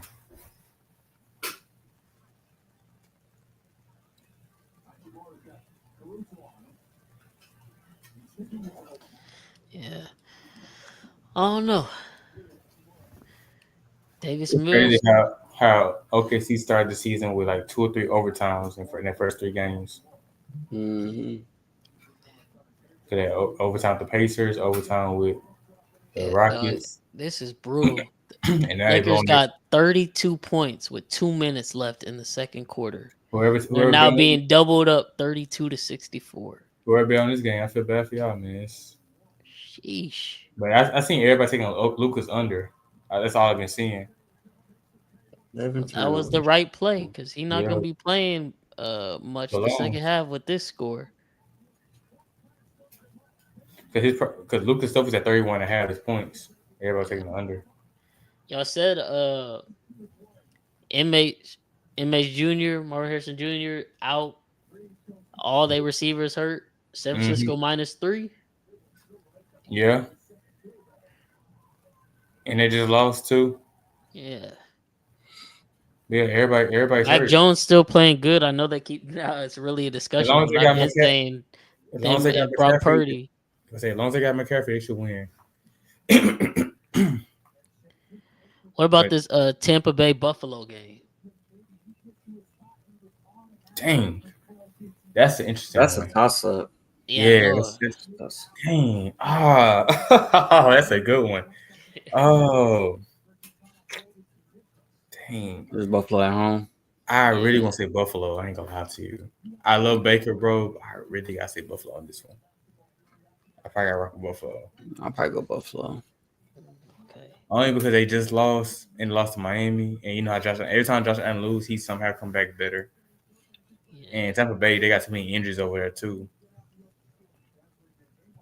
I This probably gotta one, go with the Chargers Jacksonville game, this one tough one because like don't want to see the Chargers winning as a Chiefs fan because they still above us in the division and got the tiebreaker as of right now. you don't want to see But the at the same time, I need Jacksonville to keep losing games because they got the tiebreaker over us too. Since we wanted to let Trevor Lawrence turn into Peyton Manning that night, so I need them to keep stacking up L's because we get to see the Chargers again, so we can possibly, if we keep winning, we could change that tiebreaker. But Jacksonville, that's why I was like when I stopped. I was watching the game with versus y'all Cam. When they went up 29-10, I turned that shit off. And then I came back to it when y'all was up and saw the last couple plays. I was like, what the heck? I don't know what happened, but thank the Lord the Texans won this game. Fam, I was at the eat with my family when I was in Dallas. And so I was like flipped it like a free 20. So I was like, bro, I'm gonna see what I'm gonna cook up. So I was like, you know what? I'm gonna live bet Texans money line. I put them with the Patriots spread, and then I took Miami spread. Something like that. I was like, Texans actually won, bro. I was in my dentist. I said, yo, this is crazy. They're like, bro, I thought it was over. I turned off 2 once 2019. I turned it off. Bro, I get a notification on Real app. Davis Mills had scored a game with touch. I said, what? I said, what? Everybody, my homeboys, Dave Millie, man, Dave Millie. I said, this is crazy, bro. I said, yeah, Trevor Lawrence is for sure on my shit list for a reason now. Like, the boys came back. Trying to tell everybody, bro. He's. So I had somebody say that Trevor Lawrence is gonna be the Andy Dalton soon, like a really good quarterback coming out of like college. He was good like first year. After he just fell out the map, and he gonna be like a journeyman on the bench. So he gonna be a good serviceable back. I said I feel like that's a slight to Andy Dalton. Andy Dalton was actually a decent NFL QB. That's what I'm saying. That's what I'm saying. They're saying like like could start off really good, but then like eventually like had to come off the bench, but played really good and come off the bench. I feel like it's gonna be Trevor Lawrence's path. Like he's not good enough to be a starter, but he's good to come off the bench and like take off some Kincaid games. and Shakur question. Oh nah, shit. Never mind. Bro. Damn. But shit, can Tampa Bay stop the run? Because I mean, hey, if Bay, Cook rush for 100 yards, Buffalo winning. That's what I'm saying. If he don't, they losing. Tampa Bay got injuries too, though. So it's like both of them got injuries. Shit. But that's Josh Allen the MVP of that team this year. But James Cook, rush for 100, they win. But if he don't, yeah. Well, so who really the MVP there? I don't know, man. I don't know. But Seattle, Los Angeles divisional game. A lot on the line here. First place in the NFC West. I think I'm gonna roll with the under on this one. I think McDonald gonna gonna have that defense ready to go, and I think Rams gonna also be shutting down Darnold a little bit. Feel like this game probably gonna end like a 24-20, 24-21, something like that. So I'll probably rock with the under on this one and lock Yeah. in one of those as a pick.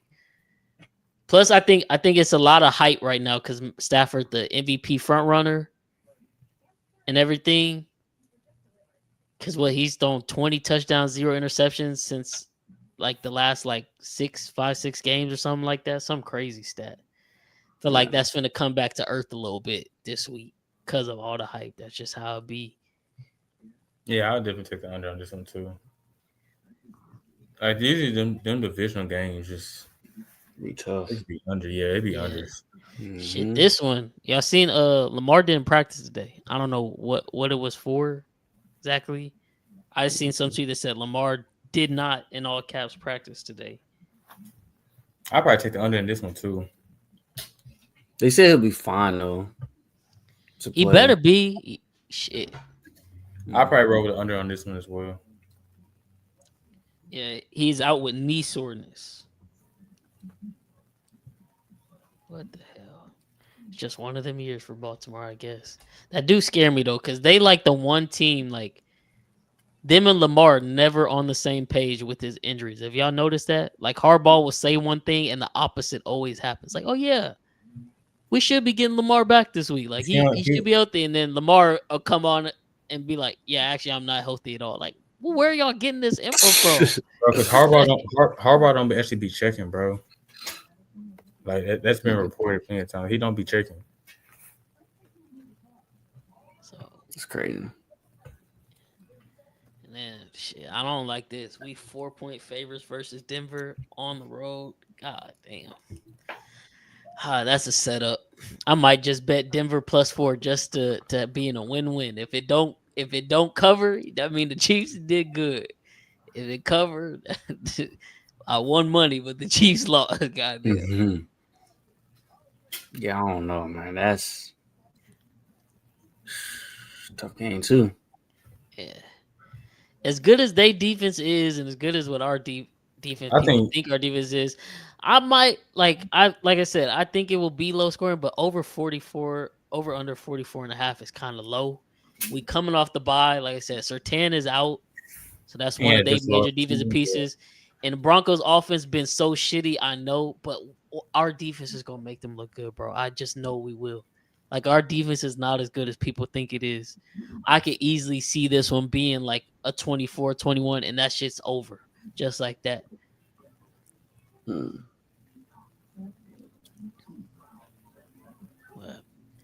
about Detroit and Philly? I didn't realize you up against Eric this week, Swan. Oh, we at home though too, and Detroit struggles sometimes on the road. You already know. I'm still gonna stick with Philly on this one. AJ Brown under Philly ML. As crazy as it sound, I don't know about the AJ one. Because I just want to see. I don't even know if they have it listed. I'll probably take because that's y'all the Sunday night game, right? Yeah, I'll probably take, if anything, I'll probably take Eagles main line, and I'll probably take Devontae Smith over. I think he continues rolling. Terry Arnold cannot guard him. AJ Brown under over 61.5. Okay.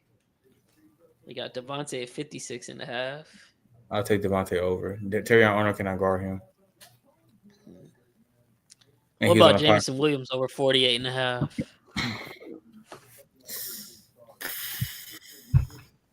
So I'm assuming that I'm assuming that Q is gonna be on St. Brown. So that leaves. So he probably gonna get that because I don't even know who our cornerback 2 is. I don't know who's gonna be starting. I don't know if it's gonna be Bennett or it's gonna be Ringo. It's probably gonna be Bennett. He's probably gonna get that. I'm not gonna lie to you, especially if all it takes is one deep pass. Yeah. If crazy Sam too, I would take St. Brown under. I think Queen got that.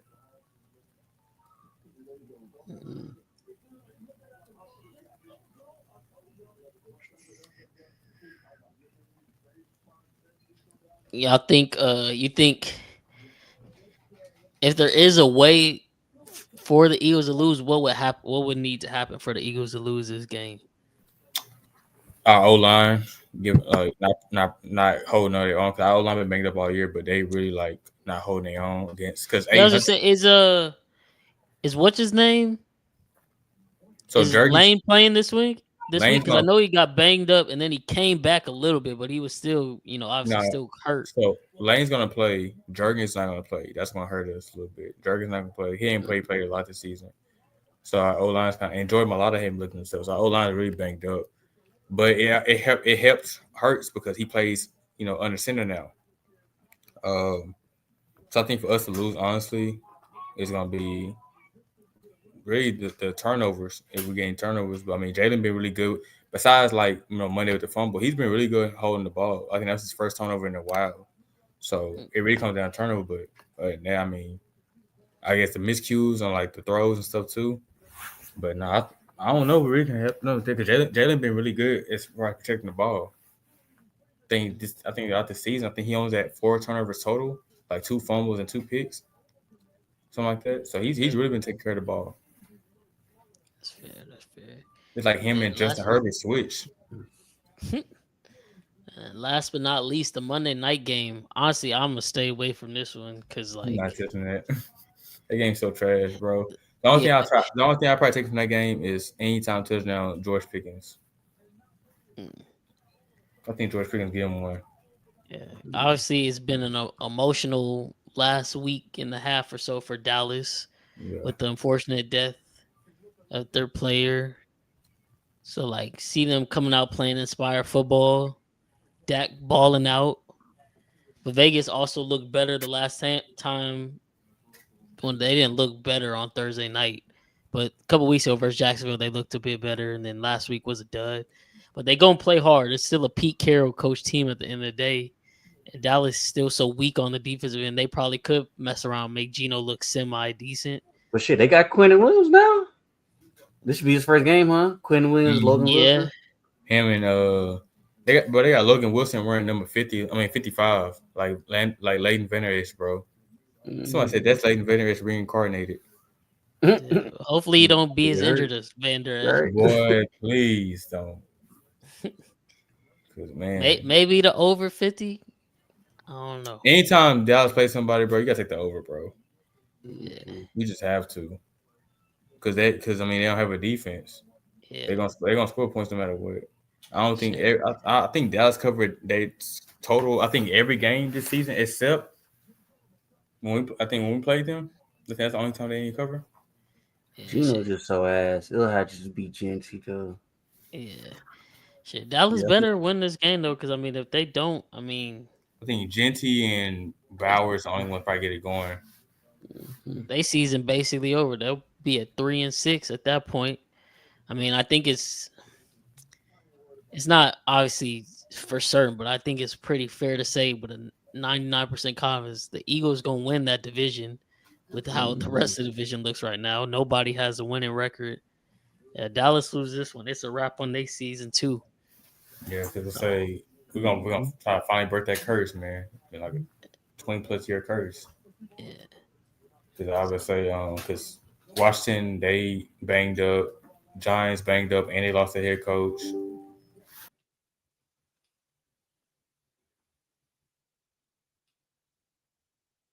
Did we lose them? Think so.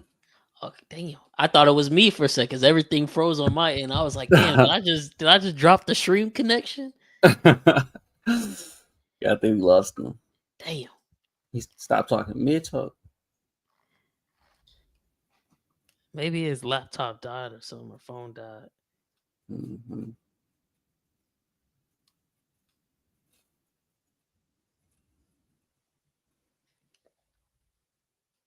I don't see him backstage anymore either, but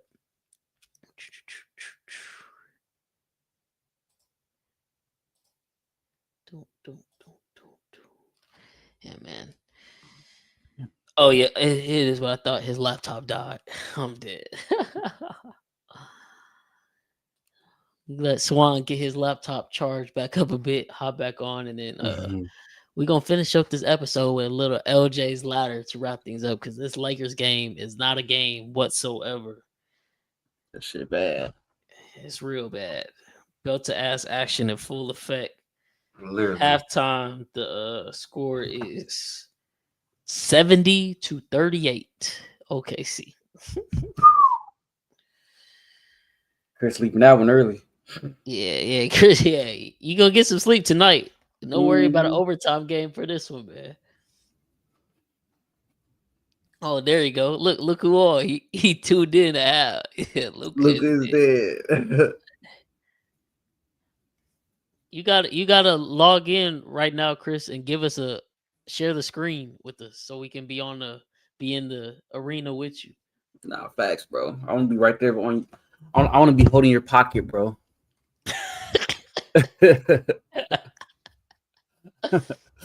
He said we leaving in the third quarter. You don't even gotta say you can leave right now.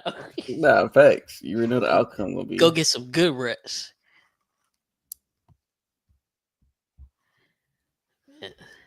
My Rockets got a nice little dub versus the sorry ass Wizards tonight, 135-112.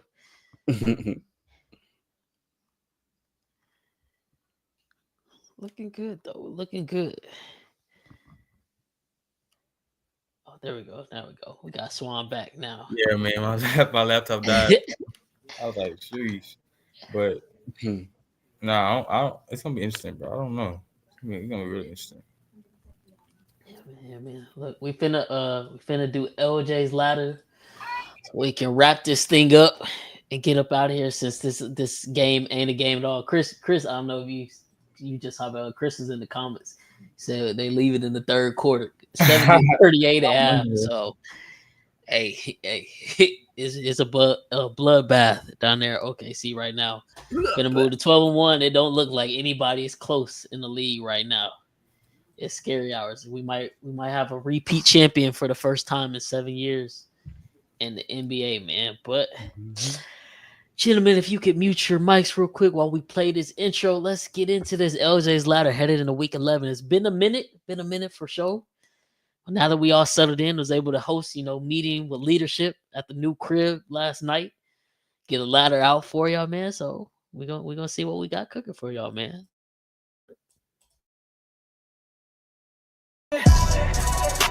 We climbing to the top, no stopping. Every week we check the ranks, NFL's on lock. From the bottom of the board to the team on top, step by step, yeah, we rising fast. If you ain't built for the climb, you ain't gonna last. Best in the league, yeah, we set that bar. Championship dreams, we know who you are. Top of the ladder, that's the quest. Only one spot for the number one best. Climb high, don't drop.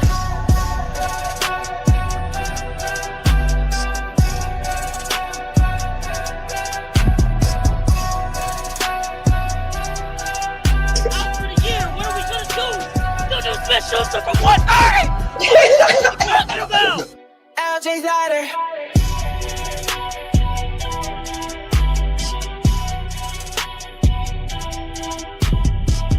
To the top. LJ's ladder. Which team will climb to the top?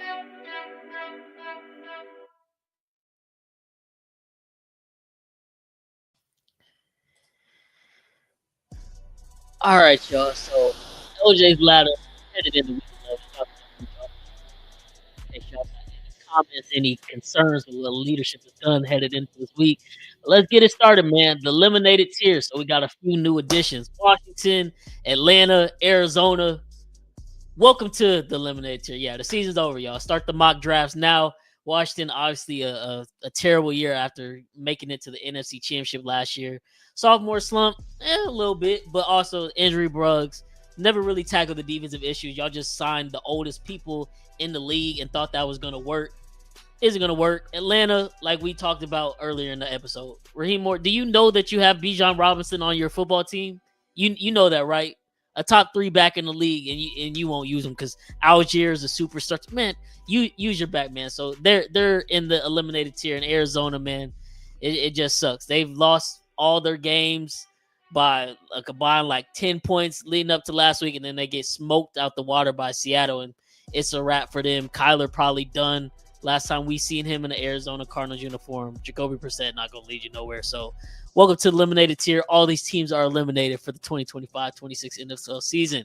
So with that being said, let's get to the good stuff, man. The first rung on this week's ladder. Playing for pride. All three of these teams just playing for pride at this point, truly. San Francisco is in the playoff picture as of right now, but let's keep it a buck.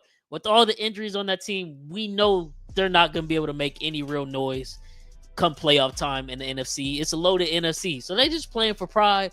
But, hopefully they can keep stacking wins. Mac Jones doing his thing, still balling. Do you put Brock Purdy in? They got quarterback controversy over there now. Dallas, you playing for pride, man.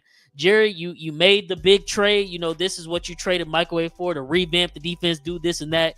You 3-5 and the worst defense in the league. Maybe Quentin Williams and Zach could provide some sort of assistance, but will it provide benefits this year? Highly doubt it, but it better provide benefits this week, bouncing back on Monday night versus the lowly Las Vegas Raiders. And then Cincinnati, Joe Burrow is back in practice, but for what?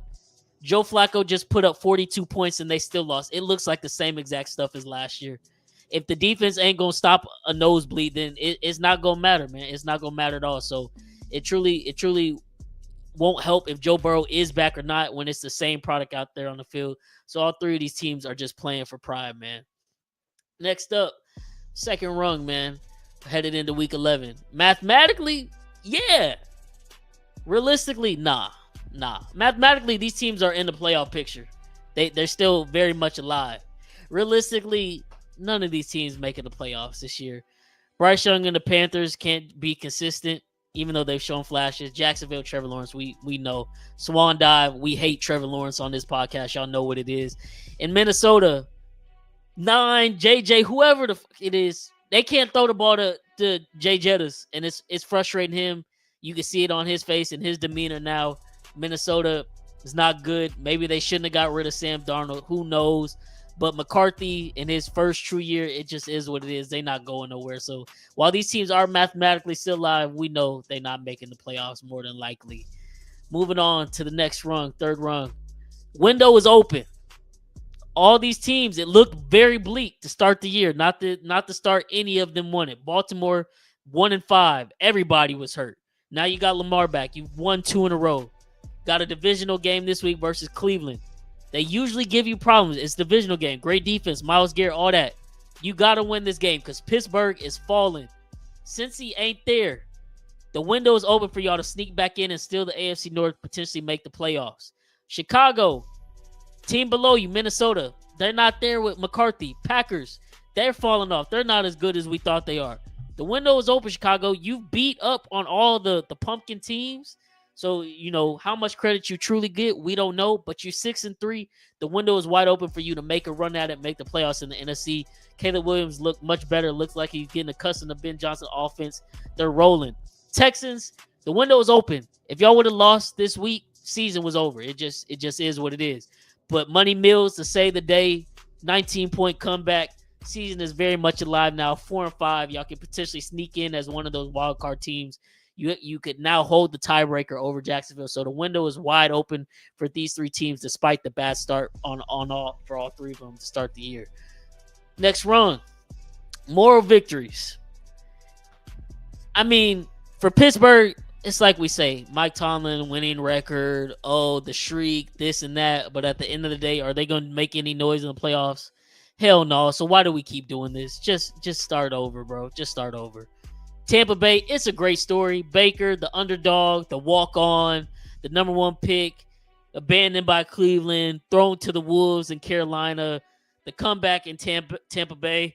With all the injuries Tampa Bay has, they still going to be in the playoffs because the NFC South is dog shit, but they just playing for more victories. They're not going to make no real noise for real either. It just is what it is for these two teams. They'll probably be there at the – my bad. They'll probably be there at the end for the number 1 best. I'm screwing up, y'all. My bad. I done went rewind on the theme. Look, y'all gotta give me break. It's been like 4 or 5 weeks since I done it. I done screwed up, man. But as I was saying, the moral victories. That's all they got. They not winning nothing for real. They not winning nothing. So 5th run, Diamond Tester, man. This week, all these teams, the Diamond Test put out, is the Diamonds real or are they fake? Because right now, the Diamonds is looking fake for every single one of these teams. Buffalo, you won your Super Bowl 2 weeks ago, and then you dropped the dub versus Miami. 13-30 to Tua. McDaniels, what Miami's doing this year, unacceptable. Chiefs, season on the line this week versus the Broncos. Y'all can talk about, it's the regular season. We just dilly-dally. We use it as practice all you want. You lose this game to Denver this week, the division is for sure done. The AFC West streak is done. Playoffs is, you got a 40% chance to make the playoffs at that point, so you cannot lose it. And then Green Bay, everybody thought, after the Micah trade, Super Bowl contenders for real. You're 5-3-1 halfway through the season, and you've lost control of the division once again. Jordan Love looks like he's not a top 10 quarterback. Y'all calling for the LaFleur's head. The Diamond Tester is out this week, man. Are these three teams going to show up to the test or what? Because we can't just keep talking about it like, they can be this, they can be that. At the end of the day, you are what you are and what you put out there on the field. And so far this season, it hasn't been a good product for all three of these teams, despite having Super Bowl contender believers across the league, across the media coming into the year, man. Next run, Warriors out west. One team in the NFC West, two in the AFC West. All three of these teams, amazing years so far. Seattle, Darnold, JSN, possibly breaking Calvin Johnson's record. McDonald got that Divas ball, and Seattle is here to stay, possibly. Sam Darnold, I know there ain't many believers. I'm not personally one, but they're doing the damn thing. They got a big test versus the Rams this week, could take the division. Denver, you could put a death grip on the Chiefs season right here this weekend and somewhat solidify the AFC West if you can win it. And then the Chargers, despite all the injuries they've had on their offensive line, Justin Herbert has still been doing his thing, balling. All three of these teams are having excellent years and are teams you do not want to see in the first round of playoffs because they're elite on certain sides of the ball. Seattle, Denver, defense is elite. Los Angeles, you got an elite quarterback, elite head coach with Harbaugh. Even though it hasn't proven playoff success yet, you just still wouldn't want to see them potentially headed into the playoffs week 1. Next run, new kids on the block. Drake May and the Patriots. Daniel Jones, Jonathan Taylor led Colts. You can say what you want, but these teams are here. They're first in the AFC, 8-2 records. They doing the damn thing. Drake May might very well win MVP this year. Vrabel's got the boys turn around in New England. The Colts are doing the thing. Jonathan Taylor really should be MVP if it wasn't a QB award. About to break every damn running back and all-purpose yards record there is, the way he's balling out. They the new kids on the block. Call it what you want, but they've been balling out, and they're going to be there in the playoffs. One of these two teams is probably going to end up having home field advantage throughout the playoffs in the AFC. And for the Patriots, I mean, their schedule is not too tough to end this year. If the Patriots don't end the year 13-4, something happens. Somebody got hurt. But if everything goes how it's been going, Patriots probably end the year 13-4, first place in the AFC, which is amazing considering last year they were picking in the top 3 again, fired their head coach, Jerome Mayo. But Vrabel's turned things around, and Drake May looks to be the guy of the future for New England. Next run, just do it. LA, Detroit. I mean, if it's not the Super Bowl this year, what are we doing? You got to just go do it. I know the Rams won a Super Bowl back in 21. Stafford ain't getting any younger. He's playing amazing ball right now. Just go do it. Go win the Super Bowl. Detroit, obviously, you've been knocking on the door for the last, 2-3 years. Just go do it. You got to win now. You got to. Because like Dan Campbell said a couple years ago when they made the NFC Championship game, who knows if we'll even get back to this point ever again. It's looking like you're primed to once again this year. If you do make it, you got to just do it, man. You just got to win. And last but not least, heading into week 11, atop LJ's ladder, man. Winning cures all, I think, right? At least for everybody not named A.J. Brown. Call it what you want. The Eagles just keep stacking wins. They have the best record in the league. They're first in the NFC once again. They went through a gauntlet of a schedule. They passed all the tests. One ugly, one pretty, one every single way you want. Jalen Hurts throws for 300 yards. He throws for 150 yards. It don't matter. It's a win. It don't matter to everybody but A.J. Brown. Still don't know what's going on with there. It's still very weird, very awkward, especially with everything happening a couple days ago with the whole Twitch stream. But if the Eagles keep winning games, I mean, can you knock it? It might not be the prettiest thing, but Al Davis said it best: "Just win, baby, win." So that is LJ's ladder headed into week 11. Gentlemen, how do we do? How did leadership do? I'm not mad at it all. I like it. I definitely like it. Mm-hmm. Yeah, it's solid. I ain't mad at nothing. I ain't mad at all. I think my favorite one, that new Kids on Block one, I really like that one for sure. Mm-hmm. Definitely really like that one.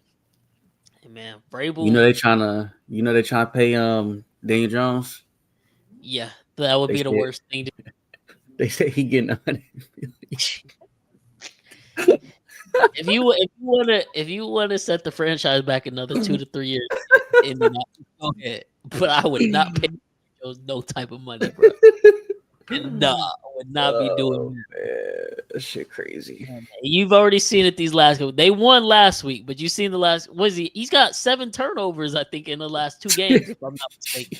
That's the Daniel Jones. Jonathan Taylor is the MVP of that team and should be the MVP of that league. What he's doing is absolutely bonkers right now. Do not pay Daniel Jones $100 million, bro.